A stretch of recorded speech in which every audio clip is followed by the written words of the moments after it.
Значи, во моментов Министерството за финансии работи на буџетот за 2018 година и затоа не е ставен во завршените промени буџетот за 2018 година. Значи, само го спомнавме тука ребалансот за 2017 година. Ние ќе го доставиме до собранието врз основа на законските рокови. Значи, крајниот рок за доставување до собранието е, мислам, 15 ноември. Тоаш сигурно ќе биде доставен. И како што зборував до сега, значи, ние имаме стабилно финансирање во 2017 на домашниот пазар и мислиме дека ќе успееме без никакви проблеми за 2017 година да обезбедиме финансирање на домашниот пазар. Тој ни обезбедува релативно ниски каматни стапки и кои што се добри за граѓаните, бидејќи се плаќаат камати со најниска можна цена. Може не е директно ваша работа, мождама вие сте по парите. Во собрание поднесеме предлог закон за измени на законот за изградба на автопатиштата на Миладиновци, Штипи, Кичево, Охрид. Дали има финансиски импликации нешто врз буџетот, бидејќи кинеската фирма бараше и некои пенали за завршени работи?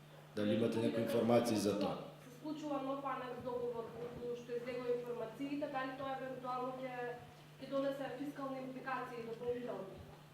Значи, за тоа прашање најдобро е да контактирате со Министерството за транспорт и инфраструктура.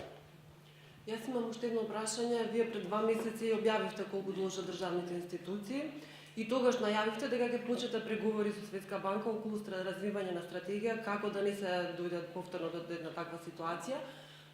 Кога граѓаните ќе знаат како ние ќе ги враќаме овие пари што ги направија државните институции?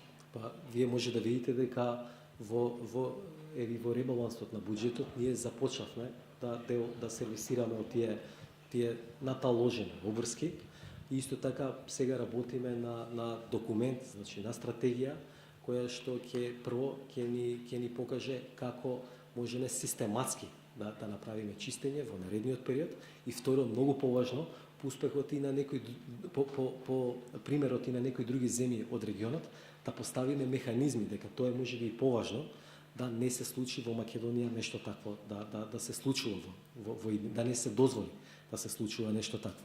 Ние, како што кажав и тогаш, сега и практично правиме чекори за да се промени и софтверот во Министерството за финансии, кој што ќе овозможи и во реално време да евидентирање на обврските за Министерството за финансии, да ги има во секој момент кои се обврските на сите чинители во системот. Такво нешто не постоело во изминатиот период и немало волја нешто такво да се има.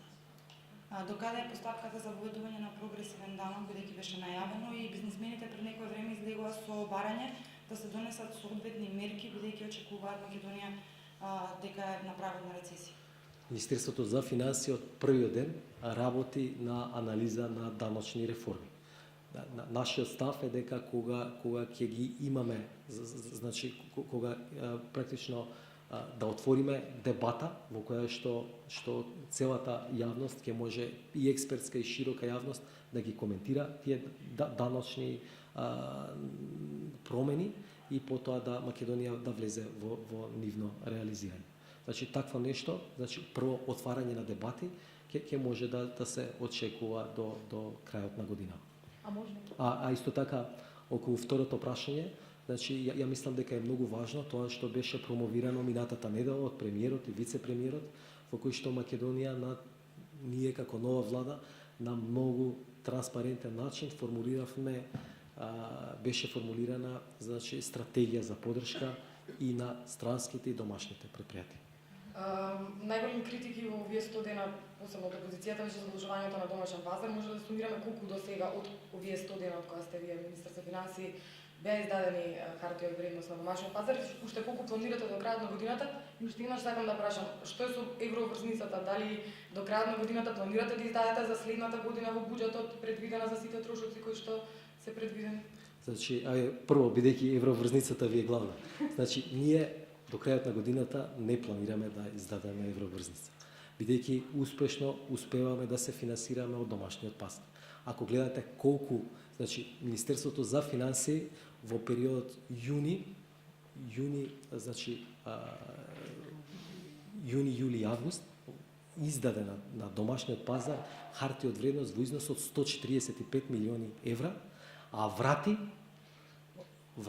значи обврски во износ од 100 милиони евра. Значи дека направено е нето задолжување од 45 милиони евра. Ова е многу пониска бројка од оние лажни шпекулации кои што беа вадени во јавноста. Но ако го зборуваме за задолжувањето, мора да се гледа и надворешниот пазар, бидејќи во истиот период Министерството за финансии врати на надворешниот пазар кредити и обврски во износ од 86 милиони евра, меѓу кои најголем беше оној на Deutsche Banka, значи кредит од 2012 година, кој беше во износ од 75 милиони евра. Исто така на надворешниот пазар повлече некаде 35 милиони евра, најмногу за тоа беа заеми од мултилатерални кредитери, главно за оние инфраструктурни проекти. И ако гледате вака, нето, значи на надворешниот пазар, не сме се задолжиле, туку сме вратиле некаде 51 милион евра. И сега ако гледате каков е долгот во овој период, повеќе вратено 51 минус креиран долг од 45, значи ние во овие 3 месеци сме вратиле 6 милиони евра повеќе од колку што сме не станува збор за креирање на нови долгови. Но и во пресов може да видите дека треба да бидеме свесни дека минатата власт за Македонија остави сериозни обврски за враќање.